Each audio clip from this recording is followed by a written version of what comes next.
em mais um Perguntas e Respostas, o quadro que vocês tanto me pedem. Então, vou trazer hoje mais 5 dúvidas que vocês me deixaram lá no Instagram, @RamoniCottari. Vou te convidar a seguir lá no Instagram e você manda sua pergunta nas caixinhas que eu abro e quem sabe eu respondo a você no próximo vídeo. Vamos lá. Pergunta número 1.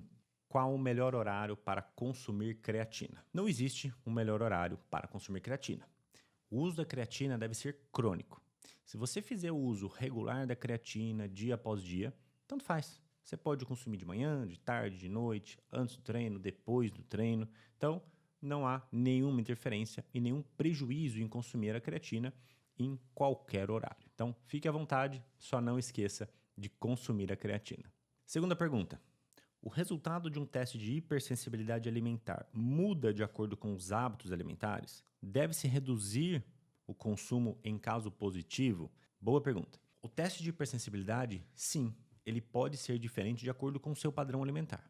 Então, se você tem o hábito de consumir um determinado alimento de forma muito frequente, por exemplo, você consome castanha de caju todos os dias. Então, existe uma possibilidade maior e mais aumentada do teste de hipersensibilidade ser positivo com o anticorpo IgG, que é o anticorpo medido no teste de hipersensibilidade, que é alergia tardia, a proteína da castanha de caju. Se você, por um outro lado, consome ovos diariamente, existe uma maior tendência, uma maior probabilidade desse alimento estar positivo no teste de hipersensibilidade. Por isso que a gente deve sempre fazer um rodízio dos alimentos. Então, gosta de comer ovos de manhã? Eu também adoro, mas eu não como todo dia. Um dia eu como ovo, no outro dia eu faço um shake com proteína de colágeno, no outro dia eu como um tofu, no outro dia eu preparo uma panqueca com uma quantidade menor de ovos e não ali usar 2, 3 ovos. Então, a gente pode ou oscilar as fontes ou também reduzir a quantidade naquela refeição e eu contorno isso colocando outros alimentos num mix dentro da mesma refeição para diminuir a concentração daquela proteína. E se você deve reduzir o consumo em caso positivo? Deve sim, mas não só isso.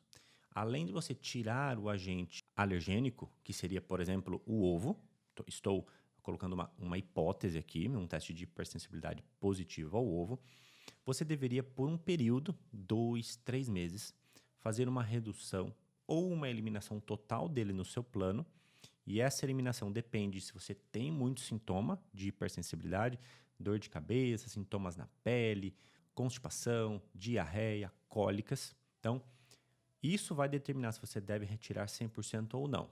Mas, ao mesmo tempo, você deve trabalhar a permeabilidade do intestino, porque todo o processo de alergia alimentar aumenta o que a gente chama de permeabilidade do intestino.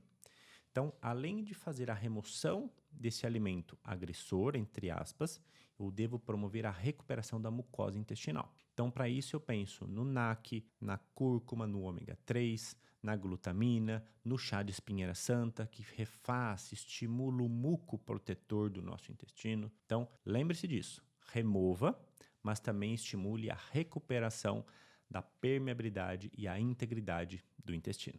Terceira pergunta. Ácido úrico em 6,8 em quem usa estatina, medicamento para colesterol.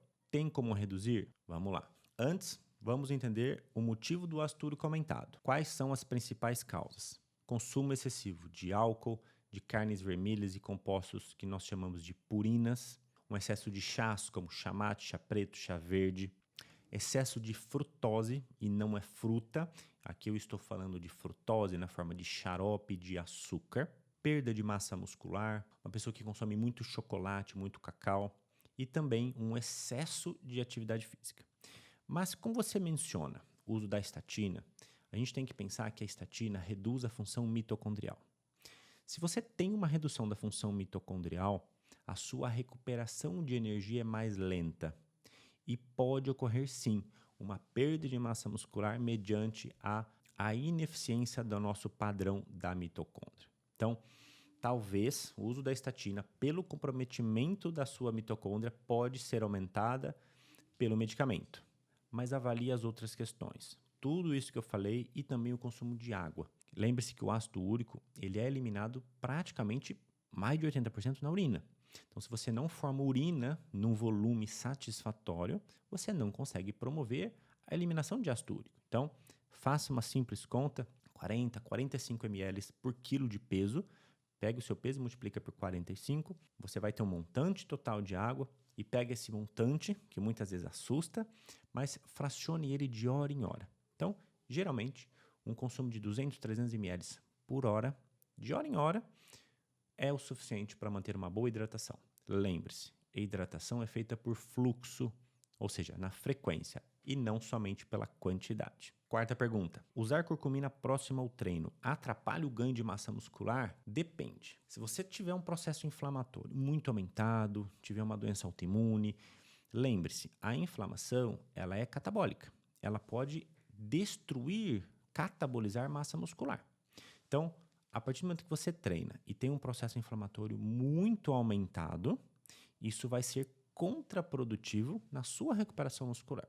No entanto, a gente sabe que a inflamação pós-exercício, ela é um sinalizador. Ela gera um sinal para que ocorra a sua recuperação muscular. Então, usar uma curcumina logo depois do treino pode inibir esse sinal. Ou seja, você diminui a sinalização da síntese proteica.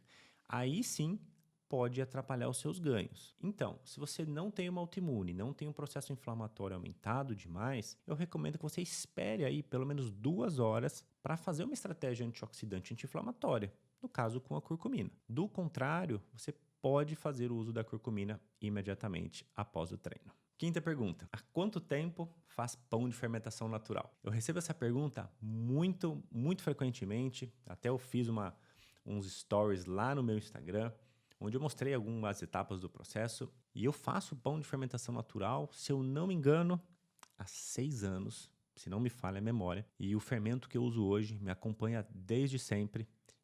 Esse fermento ele saiu de São Francisco, de uma padaria muito famosa lá de São Francisco. Eu estava no Canadá, esse fermento foi até o Canadá e voltou comigo do Canadá até o Brasil e ele nunca me abandonou. Ele é um fermento maravilhoso e me acompanha sempre. E os pães de fermentação natural que a gente faz são realmente incríveis. Então, eu estudo fermentação natural, estudo fermentação há praticamente 6 anos e sempre aprimoro as técnicas. Fiz vários cursos aqui, fiz lá fora também. Então, aproximadamente 6 anos e continuo estudando e aprimorando as técnicas. Então, esse foi mais um Perguntas e Respostas, onde eu respondo você aqui em vídeo. Então, vou te convidar a se inscrever aqui no canal, ativar o sininho com as notificações para não perder nenhum vídeo semanal que a gente coloca aqui para vocês. Uma ótima semana para todos e até a próxima.